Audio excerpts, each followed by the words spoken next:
Hello, everyone. Welcome back to the People Person podcast presented by Good Time Media. I am your host, Wyatt Metzger. This is episode 107, and today I'm joined by singer songwriter Slim Dan. And I got to ask, do your friends call you Slim Dan? Or is it Dan? Slim? What's the move there? I'm like a Danny kind of guy, to be honest. Okay. I'm kind of I think the Dan thing is a little off-putting. It Yeah. reminds me of, did you ever watch One Tree Hill? Yeah, I did. Uncle Remember Dan or no, Uncle Keith. Uncle Keith, and then there was Dan, who was the Dan. dad who like burned the school down and shit. Yeah. I kind of associate Dan with that, which is unfortunate because it's like my artist project name at this point. But I think the Slim softens the blow a little. Yeah. But no, Danny usually is what my All friends. right. Danny works too, like Danny Tanner. I associate with that. That's a solid, like Danny good Phantom. Danny Phantom Yeah. classic. There we Lot go. lot of Deep great cut. Danny. Historically, not many, like, shithead Dannys, so it's like, I try Yeah, to stay in that lane. I like that. Now, what's the origin of Slim Dan? Where did that come from? So, I mean, how old are you? I'm 23. 23. Okay, so I'm a little bit older than you, but when I was in middle school, AIM was taking off. I don't know, were you Okay. around for the AIM I era? just missed the AIM Cool. So, train. yeah, I mean, or for East Coast kids, AIM, as they like to say. But Yep. I had to make an AIM to kind of like keep up socially. And when I was choosing my name, I was 9 years old, so nine was at the Mhm. end. But Eminem was my favorite rapper, so Slim Ah, Shady, there we Slim go. Dan, nine at the end, because I was not. You know, when you're nine and like the only thing you have going for you is that you're nine. Like Yeah. that's kind of like your biggest personality trait at that point is your age. Oh yeah. So, technically, there was a 9 at the end of it, but I got rid of the 9 because of Alexander 23, and, I didn't wanna step on his toes. Fair enough. Shout That's tough. I can imagine a lot of kids, even like my age, that's like naming ourselves after our Xbox gamer tag, something like that. It's the equivalent of that. What was your Xbox tag? So this podcast is now hosted by B-ball prodigy 23. I thought I was going to go pro in basketball. That didn't happen because I didn't grow until literally like college. Like I'm tall now, but in high school I was like 5'3". I was like I can't do anything. Probably not going Uh, to the NBA with that. yeah, not so. B-ball prodigy didn't really live up to the bill there, but it is Like, what it how tall is. are you? What are you coming in at these days? I'm a soft 6'3". I say 6'2" because people get mad when you say 6'3", and they're like, "No, you're not." I'm like, "Technically, I am, 6'2" but and change? I am 6'3". Like, by definition of, like, the metric system, I Yeah, am 6'3", but I say 6'2" just because people for some reason hate you if you're above 6'2". that's a Maybe it's just my friends. that's a weird thing to do, man. That's I know. weird. Why It's the opposite, like, 5'11" guys say they're 6 foot. or it's like I'm like 5'8" and change, but like I'm like fucking throwing 5'9" around like it's nobody else's You business. should. But Go you're for it, like yeah. you're shortening yourself. Yeah, maybe that's, like, a personal self-esteem problem. Like, let's unpack that. We should let's talk about that. Maybe. Yeah, You I shortened my because I don't wanna have that conversation because for yeah, some reason people think 6'3" is tall and 6'2" isn't. Like 6'2" is like normal. 6'3" like, "Oh, you're tall." yeah. So I don't say that. So I'm like I'm Jewy as fuck, like, but and they don't make my kind like that. We don't break 6 feet really. So I am Yeah. a part of me is just devastated that you're just willingly throwing away an inch. I apologize. I'll work on that, Yeah, actually. I will. please, actually. Who's the guy in the Jewish community? Is it like is there an athlete that like, "Alright, he's our boy." Yeah, let's think. So I would say Sandy Koufax has kind of been like the guy for all of us. I don't know for those who aren't familiar, lefty pitcher for the Los Angeles Dodgers, fucking legend. He like famously didn't play on this holiday called Yom Kippur, which is like a big fast day, and I think like that was huge for us. If you want to get more specific, Jordan Farmar, my fucking Yeah. remember that guy? Yeah, legend. Lakers, and then I don't know if he was on anyone else. I just know him in the No, Lakers. he was a champion with the Lakers. He went to Taft actually, this high school right by here. Omri Caspi, another basketball player. Yeah, But Kings. these guys are all like mixed in with like fucking like Yugoslavian blood. You know what I'm saying? Like Yeah, they got these other genetics in there mixing in that are just pumping them up. yeah, pumps their stats up a little Yeah, bit. like it's I don't know. Like I don't like of all my friends that are Jewish, like I literally can't think of one that's over 6 feet. That's tough. Tough. That's But tough. we have big hearts though. Exactly. That's all There that you matters. That's all that go. really matters. All right. Well, we get into music a little bit, What's maybe up? just a little bit. What was it growing up in your household? What drew you to music? Was it just like, all right, this is my getaway, this is my escape, or were you like a music family, like going to church, listen to music, whatever? What was the draw to music originally? Initially, it was a combination of 2 things. So, it was my mom has just top tier taste in music. Like, this lady is, like, listening she knows about stuff before I know about stuff for the most part. Oh yeah. She's really, really has been like a tastemaker for me in terms of like my music taste. So I would say I was getting fed stuff from her, but simultaneously, like the MTV thing was happening, and we'd just gotten cable, so it was like lots of Black Eyed Peas, lots of Flow Rida, lots Hell of yeah. sort of like it was like that early 2000s like pop slash rap thing happening, and I was getting like Hmm. Paul Simon and Led Zeppelin from my mom, and I was getting like fucking I mean Eminem also was huge for me. So it was just like these two things that were happening, and I wouldn't say it was as much as a getaway. It was just like something that I was naturally drawn towards for some reason. Gotcha. Yeah. Okay, I like that. Now, this is a question that when I was prepping for this, I wrote it down and I was like, "Fuck yeah, this is a great question." Hit me with this What's a question. song? I'm hyping it up a little bit. Maybe it will fall flat. What's a song that if you didn't hear it, you might not be in the music industry today? That's such a good question. Let's go. It felt good. It felt good typing it out. No, no, you crushed that. Let's go. That's an excellent question. I would let's come up with a couple. I would say Oh,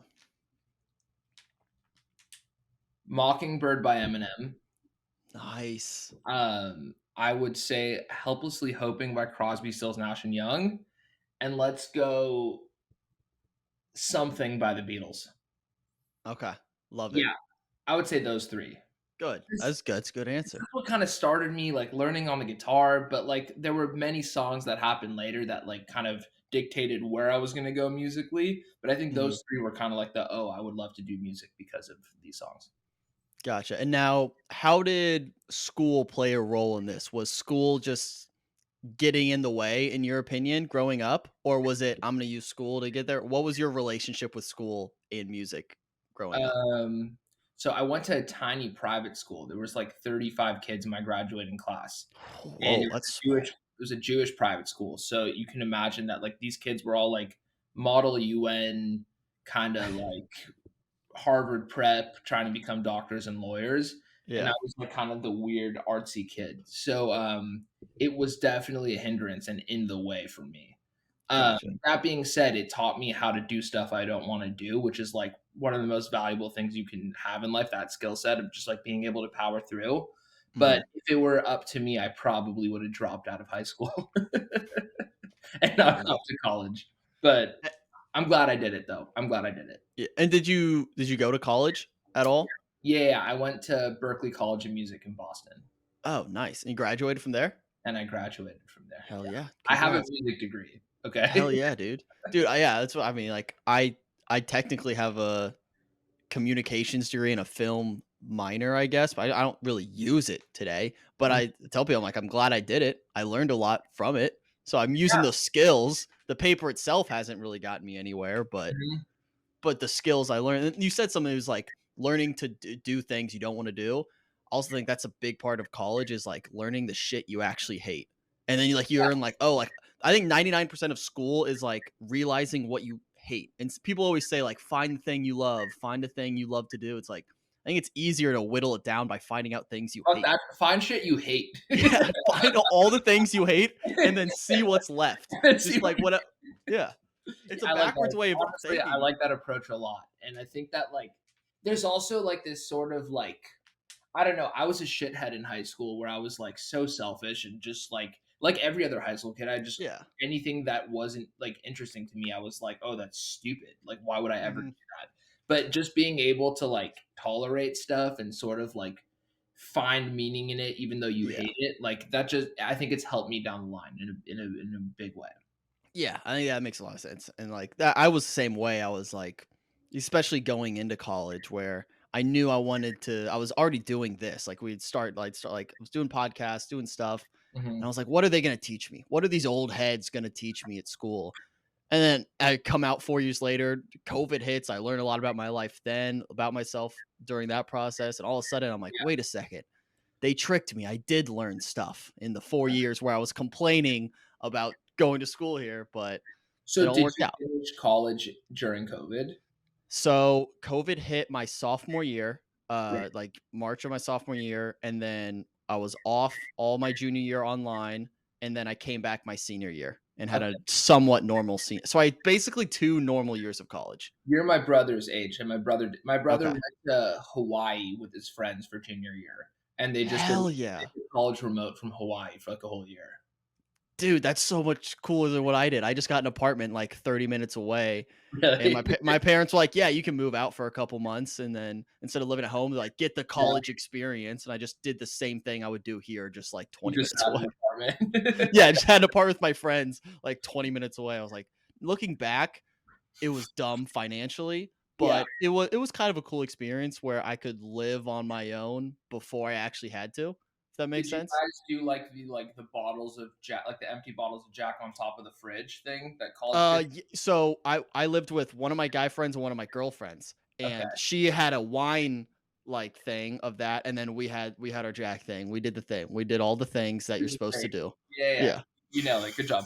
Yeah, exactly. But yeah, that was college. I mean, they tricked me into actually learning about myself, which was a pleasant surprise. Ours. Um, so now talk to me after school. Yeah. What's the plan there? Is it all right? I'm gonna start writing my own stuff. I want to write for people. What? How do you get the wheels turning there?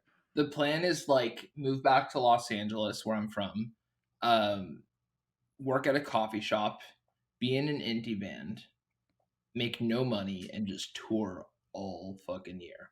Hell yeah. And I did not execute that plan at all. Which parts? Which parts did you fail to execute? Were you at the coffee Um, shop? hold on, so sorry. No, you're good.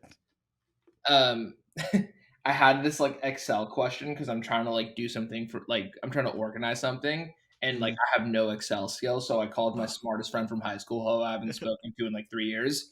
Just I call her like if I don't understand a parking sign, I'll call her sometimes too. She's Yeah, really smart. But anywho, and she just called me back.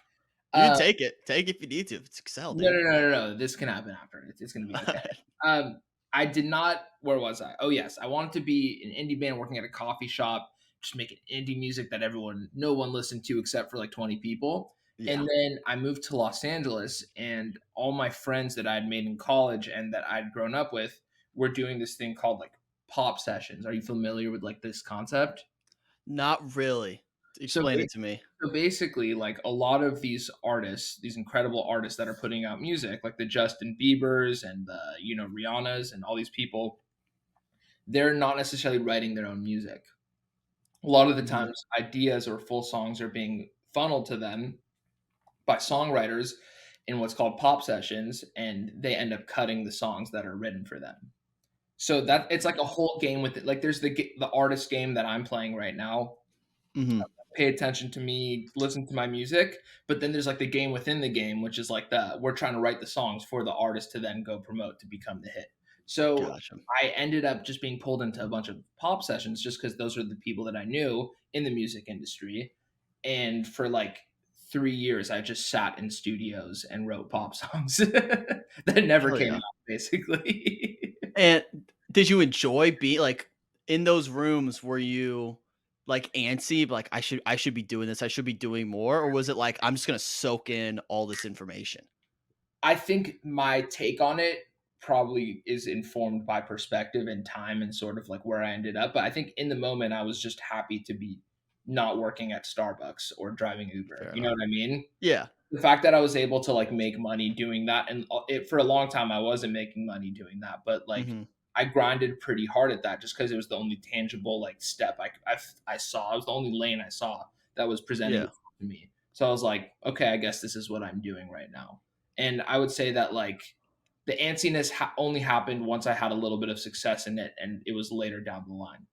Gotcha. Now, in the so like when you talk about making a living in those rooms, are you is it based off like if you write this amount of a song or this part, is it divided up that how does that work just like financially? Is it I wrote this most of this song, you get a percentage of that? How does that work? Are you ready for the worst business model ever? Yeah, yeah, hit me with it. Okay. So this is what happens. A bunch of there's usually a songwriter and then there's a producer who's kind of like, are you familiar with like what a producer does in Kind music? of. It's like you make the beat. Like think Yeah. of like the Okay. beat guy. There's the beat guy Gotcha. and then there's like the top line songwriter person. And usually it's one Gotcha. producer, two songwriters. So we all come into a room and you get paid $0 to do that. This is you just do this. Your team Yeah. sets it up for you, and then you sit down, and then you go. We should write a song for fill in the blank, or let's just write a song. And then you spend all day writing the song, and then the producer takes that song and spends 2 days producing out the song with the demo vocal done by one of the songwriters, and then you send it to a bunch of artists to see if any of them want it. And the majority of the time, none of them want it. They're just like, nah, and the song goes nowhere and it just dies and you just wasted a day. But let's say an artist does want it and they say, we're interested. So they cut the song. The songwriter gets paid $0. And they cut the song and then it's on hold. And then you don't know if it's going to come out. They just have a version of the song with their vocal on it. And if it does come out, then the songwriter gets paid $0. But the producer gets paid a fee. And I was the songwriter in this scenario, just getting Okay. freaking killed. The only way you make money on the song is if it becomes a big hit, essentially. And the way the intellectual property is split up is like whoever was in the room splits the intellectual property evenly. Okay. So you Interesting. get paid. It's like a royalty based income, if you get what I'm saying. Gotcha. Yeah. Yeah. How long does that process like what's I guess what's the longest you've waited to get paid for a session? If that makes sense. Like something came That out, song that came out, that's a great question. like How how long? long does could that take? A year and a half. Jeez. A year and a half. That's And like nuts. majority, like think about how many songs exist, right? Most of them aren't Yeah. hits, so they're getting like a couple million streams. So you're getting paid maybe like $1,000 like a year and a half after a song comes out. Anywho, all this to say, the game is fucking hard, Yeah. hardcore, and I was lucky. I still do it. I don't participate necessarily in that way anymore. I work with artists Mhm. now, which is much easier for me and like makes more sense. But Yeah. I was in that game for a second, so I was not. I was broke, but just not working at a coffee shop making indie music. Gotcha. Now, Yeah. when do you get the itch? All right, is it always in the back of your mind?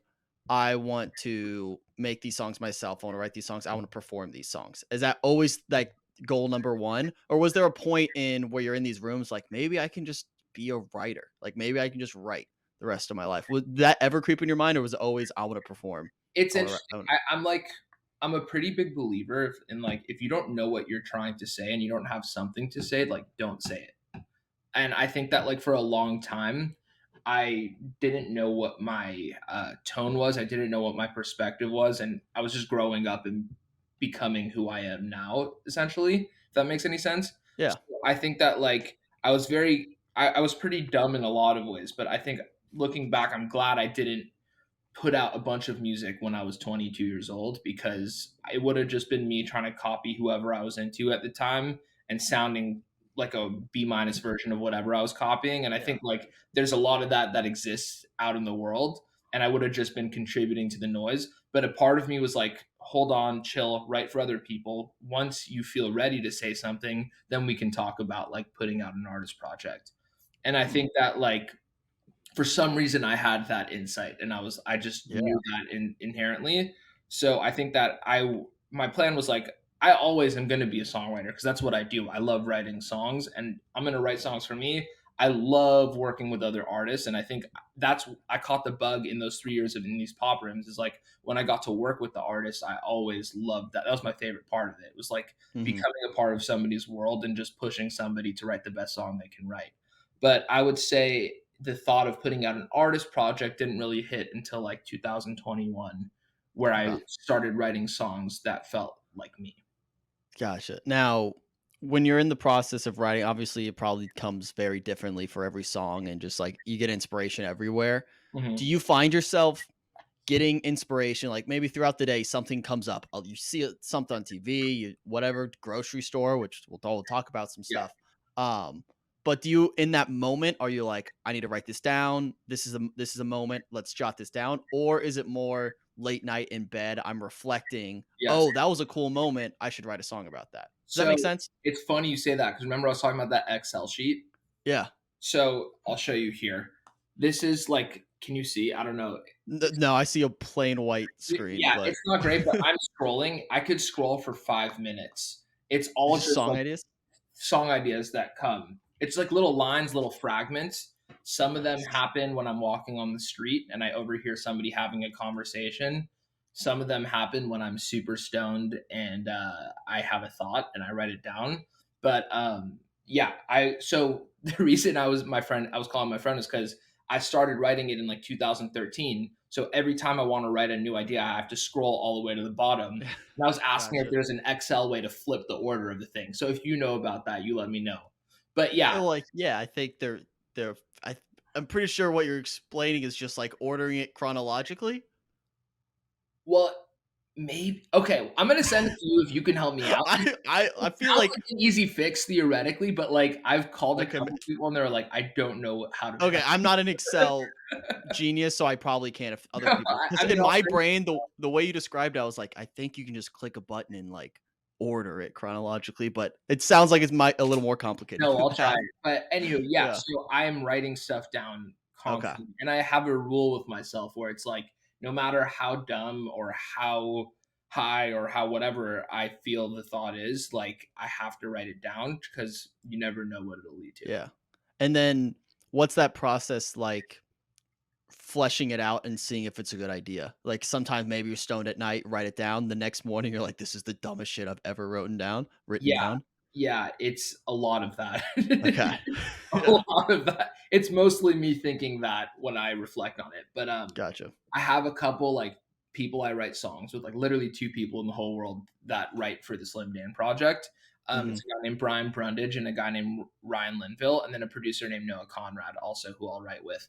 But, I trust them enough and they know me well enough to where when we're in the studio together writing songs, I can start throwing out ideas. Like, I literally just go through my list and I kinda go based off of their reaction to something. Okay. And if I start and, like, the way I write, like, when I'm writing for myself, the way I like to write is, like, almost like freestyle singing on a topic and see Hmm. if I can kind of, like, find a way in that way, and I'll usually gate, like well, you'll know in the room if something's really fucking stupid or if it's, like, kinda good. Yeah. Yeah. So what's that percentage like of maybe you have a idea that like you love. You're like very tied to like I think this can work, but those people who you do trust, maybe they're not so big on it. What percentage do you weigh your own opinion of it versus theirs in that case? That's such a good question. Um, probably I trust these people a lot, and Okay. the reason I trust them is because they've known me for a long time and they, like, know me very, very well, and I think that, like, I can get a little crazy sometimes with what I wanna say, so I try to keep it 50-50 for the most Okay. part. Very rare that I'll have, like, a song like, a title or a concept where I'm like, "I'm gonna die on this hill, this song needs to come Yeah. out." Usually I take their input pretty seriously. I mean I think that's got to be really good and healthy to have those people who you trust that much. I don't think a lot of people do have that like core group of all right, no matter like even if I love this idea, if you all hate it, I'm probably missing something in that case. Like that's I feel like there's a balance there too of like, yeah, I like this, but trusting those people enough and humbling yourself enough is hard. I value those relationships, like, they're the most important Yeah. creative relationships I have. Because I write think about this, I write songs with people, I meet people every single like today I'm gonna go work with this artist, Danny Dwyer, who's like a sick artist. And I'm gonna walk into a studio with him. We've met once maybe, and we're gonna make a song for his artist project. And I'm doing that every single day, meeting new Yeah. people, working with different people. They're out of like the thousands of people I've worked with, there are like 2 people I trust Yeah. fully. That's So good. it's like I know how special that is. So I'm Yeah. very protective of that relationship. That's awesome. All right, now I want to get into a couple specific songs.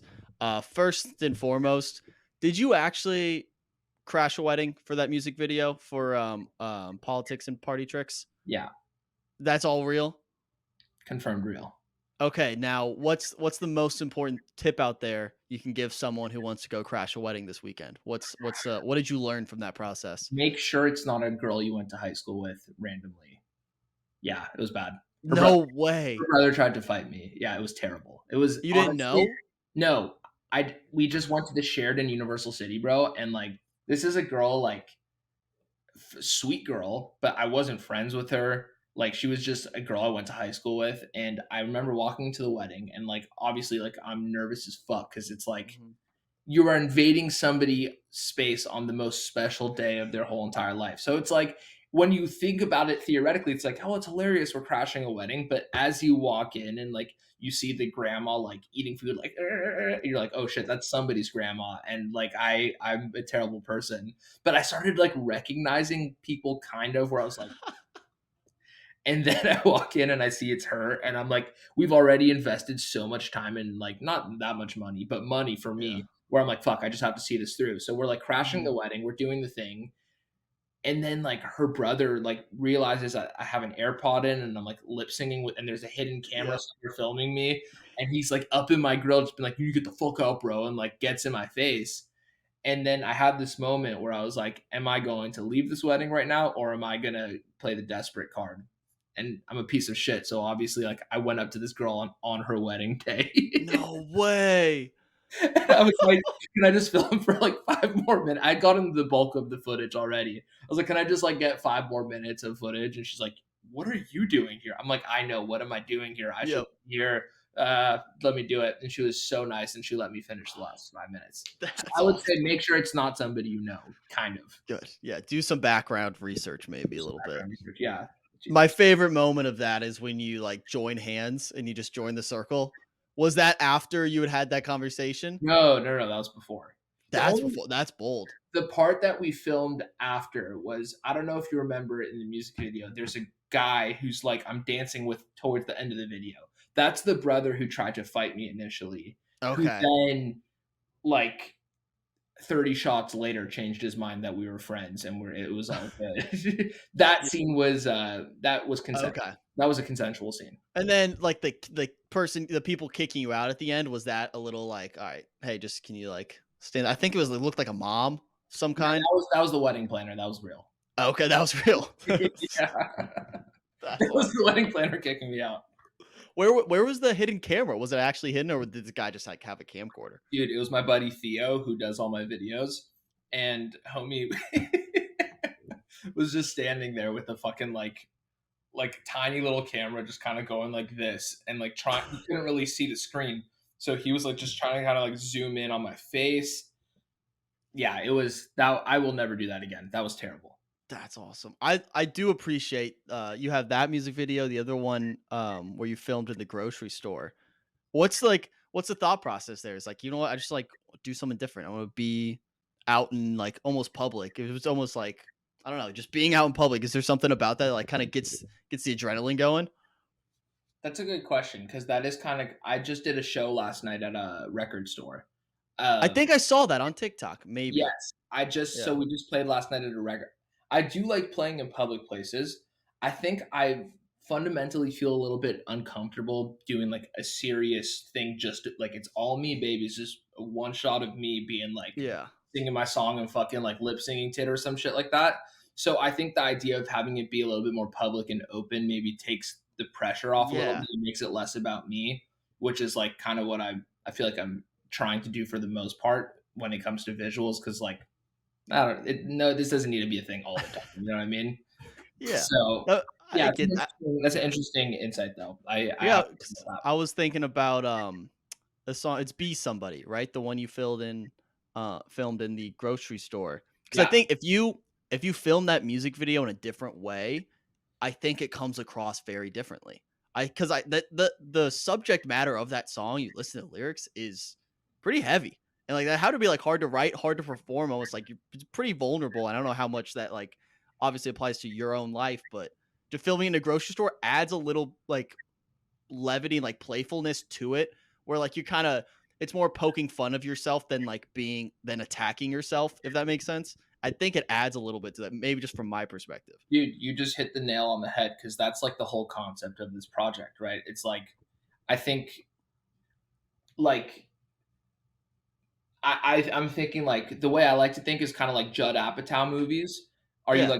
Are you a fan of like his movies are all like comedies, right? Where it's like there's funny shit happening, but there's always like a sincerity and a heart behind it that like they're using the comedy as a tool to deliver this Mhm. story to not make. And I think that like God bless Phoebe Bridgers and bless Lizzie McAlpine and all these amazing artists out there that are making really serious, heartfelt music. And Mhm. I'm in awe of them, and I wish I could write songs like that potentially. But I think what I'm trying to do is maybe soften the blow a little bit with like a little bit of comedy and like a little bit of Yeah. self-deprecation, so that by the time you get to the point of the song, you're like, oh, and he's talking about that while also hopefully making me chuckle like a little bit. And Yeah. you can get both of them at the same time.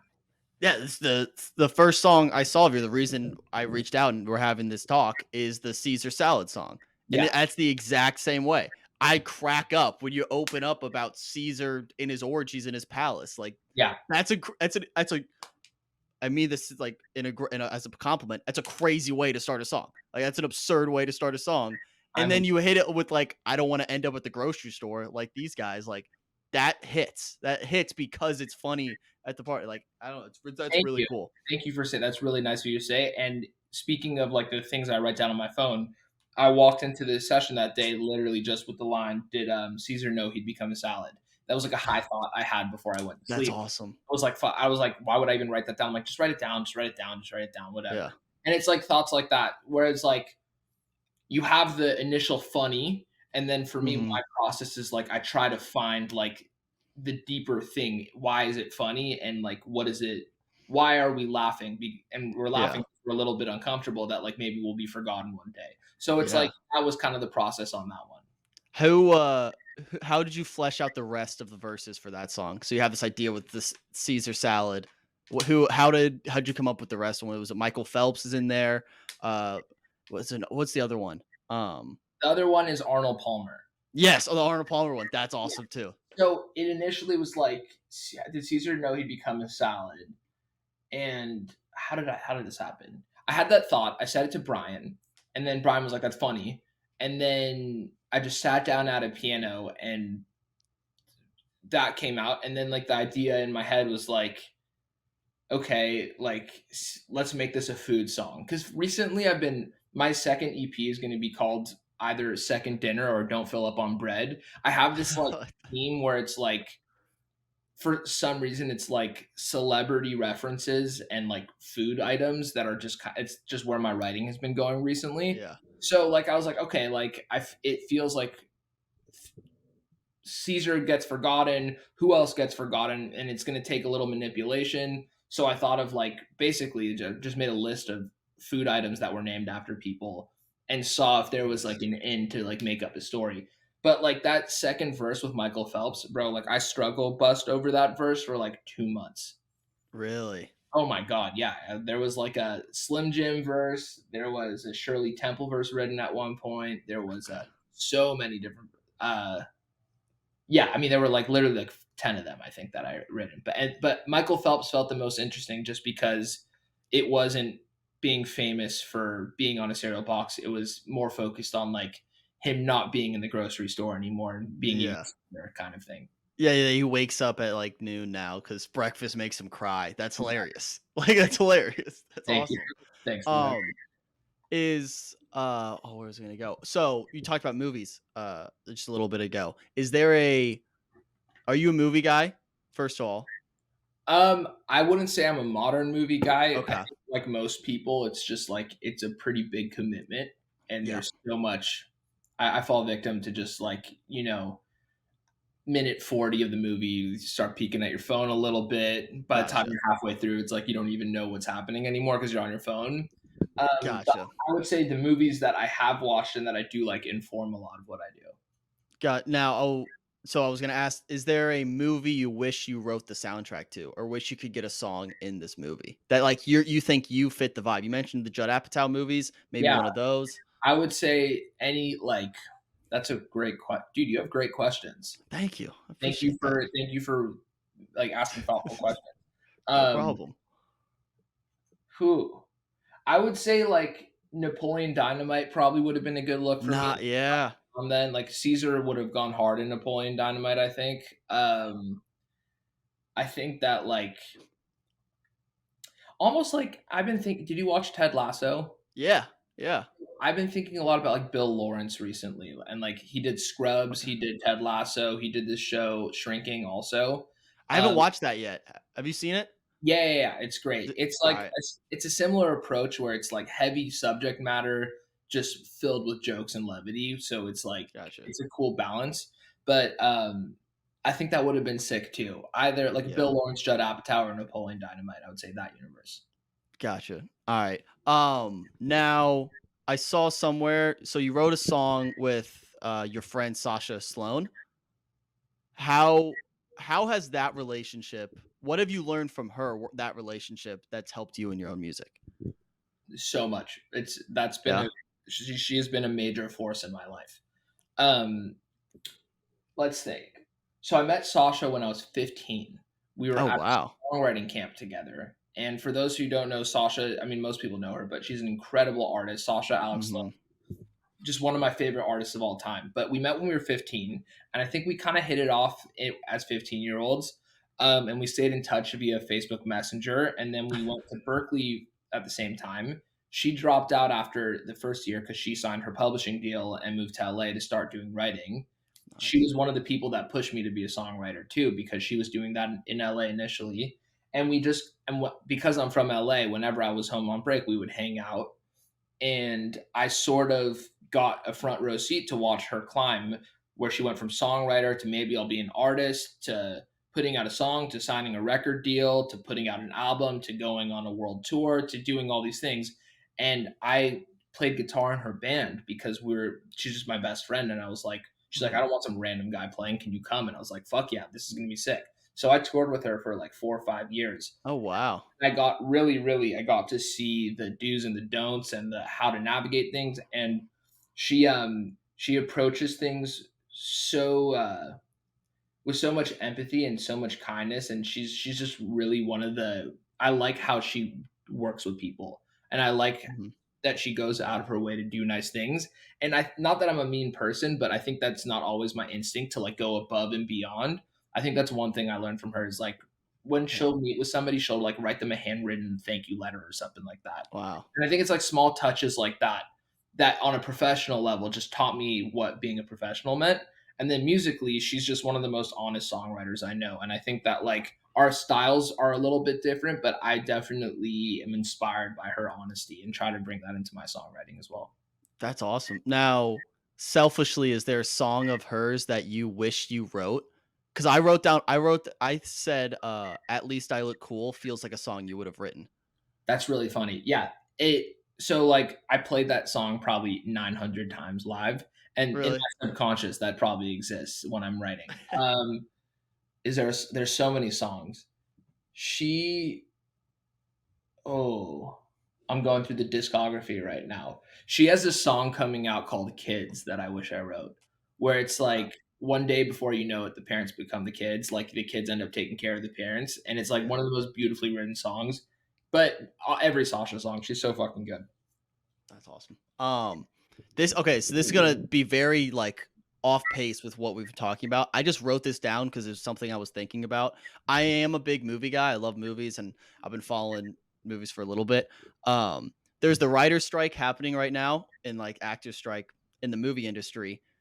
How would you describe the current state of like the music side of writing? Like, is the industry you mentioned like obviously it's a cutthroat like business and everything. How Yeah, would you just like encapsulate that industry where they're at right now with everything. prefacing this by saying like I'm a pothead who like writes songs, so I don't really know what I'm talking Yeah, about. yeah. I'm not expecting to have any I can answers give you here. my I'm just like, like, this is what I yeah, think about the music yeah, industry take on it.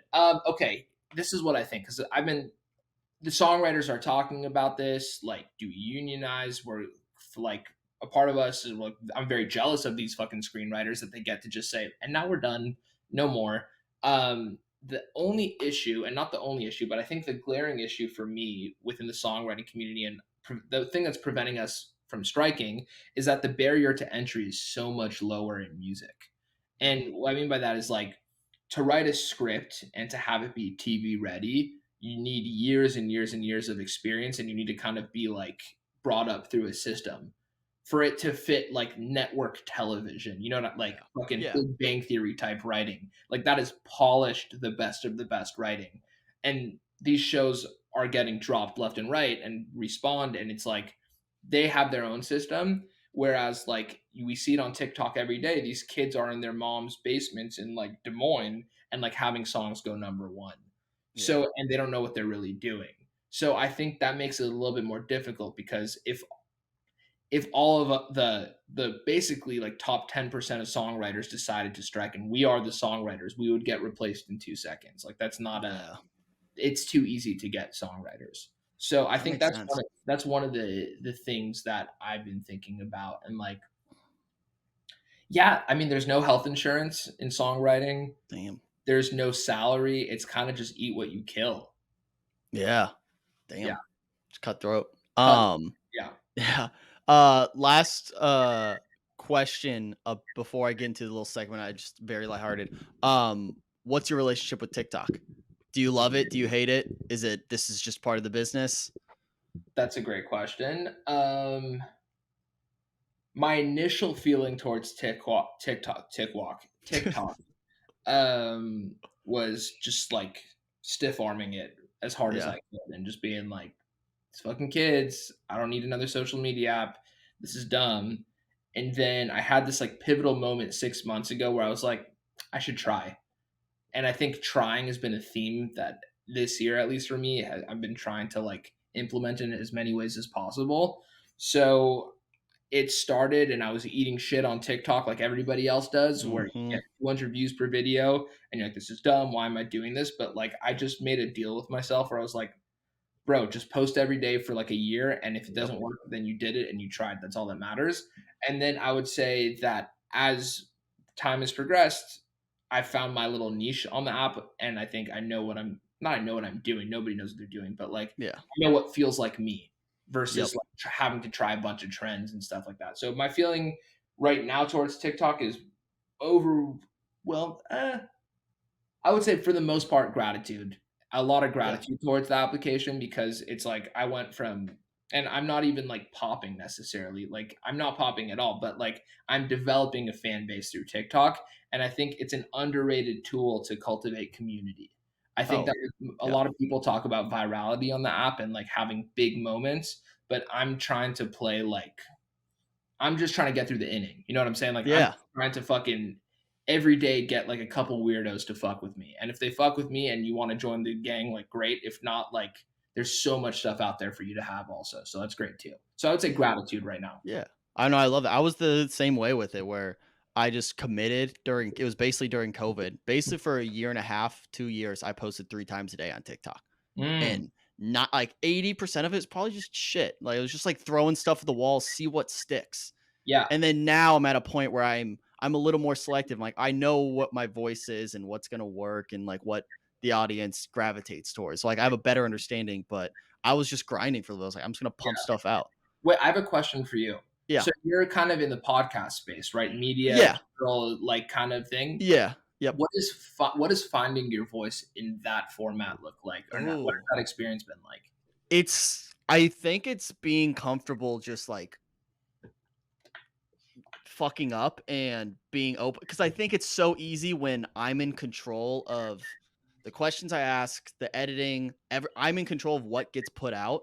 So I can frame myself in a certain manner, if that Mm, makes sense. I mhm. can put out a version of myself that's way better than this actual version. And some people might gravitate towards that, but that's exhausting. And Yeah, then I think it's just being comfortable with like and people I at least in my opinion, I think people appreciate someone who's genuine and not putting on a front, even though there are a lot of people who put on a front and people gravitate towards that. Is what it is, but I couldn't do that my whole life. If I want to commit to this, like doing this my whole life, I have to just be me. And it yeah. took a while to be comfortable with that, I think. And like I Like, found myself is it sort of like resisting the urge to edit out like certain yeah. things stuff. Is that what you're talking about when you say Yeah, like a version of yeah, yourself? and I think I even found myself, so I work with a lot of people. The way Good Time works is people will reach out to me, and I wanna work with other people, I wanna start podcasts for other people because I taught myself all of this on my own. So Mhm. people will reach out to me, "Hey, I wanna start a podcast, I don't know how." I get them set up with the equipment, and then they basically use the Good Time platform to get started. But I found myself when I was editing, I was like, "Wait a second, I'm picking out these certain highlights where I think I'm funniest or I'm most entertaining, not necessarily the best, most informative, entertaining clips." And like I was thinking in the view of just myself, where now I'm working with other people. It's like I can't do that. I like and I take my own selfishness out of it, which is really hard. And I think I'm still doing it. And because you still want to come across, you want people to like you. That's just like human nature. So Totally. I th- I think it's a little I don't know. It's hard. It's hard to balance it, but I think just being comfortable with also like realizing it's not going to do well all the time. You're not every video, it's not going to be just a continuous grind where like all the video does really well. If an interview that does great, sometimes the next one flops. And just like dealing with that is hard Totally. because you expect just like an upward trajectory. 20%. I'm sure it's like the same thing. You put out a song that's really good, Oh, yeah. and then that next one, like you're almost like afraid to put out another song. Yeah, Yeah. paralyzed. Are you It's kidding? it's the worst. Yeah, it's like I had a video like literally last weekend of my buddy, and we were messing around, and then it like gets a couple million views, and then I didn't post for 2 days because I was like, I don't know what to do. How do you Like I follow don't that?